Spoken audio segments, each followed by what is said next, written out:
देवेंद्र फडणवीस भ्रष्टाचारियों और अपराधियों को मदद करने वाला नेता है और महाराष्ट्र की सरकार भ्रष्टाचारियों और अपराधियों के साथ खड़ी है।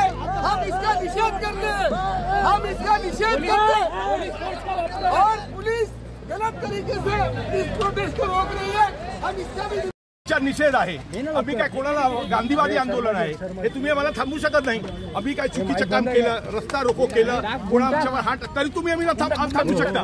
तुम्ही संपदा मुंडेच्या हत्याच्या जबाबदारी घेता काय? तुम्ही घेता काय जबाबदारी?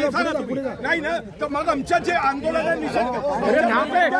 आमचा मेसेज देऊ द्या। तुम्ही थांबू शकत नाही मला, तुम्ही आम्हाला थांबू शकत नाही।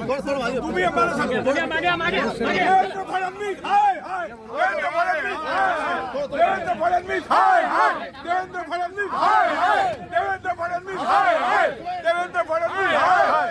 तुम्ही आम्हाला थांबू शकत नाही। आम्ही नाही जाणार, आम्ही नाही जाणार। तुम्ही आम्हाला अरेस्ट करू शकत नाही। आम्ही चुकलं कुठे? आम्ही चुकलं कुठे? तुम्ही आम्हाला थांबू शकत नाही।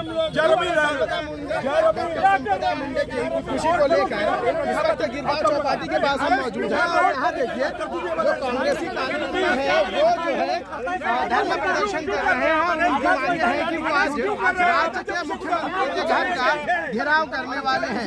आप पहले ही जो जवान है महिला डॉक्टर आत्महत्या प्रकरणी काँग्रेसचं आंदोलन म्हणजे नौटंकी करण्याचा प्रयत्न आहे। खरं तर या प्रकरणामध्ये एसआयटीची स्थापना झाली, दोषींवर कारवाई देखील होते। असं असताना फक्त राजकीय भांडवल करायचं आणि आपलं राजकीय अस्तित्व दाखवण्यासाठी काँग्रेसकडनं अशा पद्धतीनं आंदोलन करण्याचा, नौटंकी करण्याचा प्रयत्न सुरू आहे। परंतु महाराष्ट्रातील जनता आणि मुंबईतील जनतेला वास्तव माहिती आहे, त्यामुळे काँग्रेसनं अशी कितीही नौटंकी केली तरी त्याचा काहीच उपयोग होणार नाही।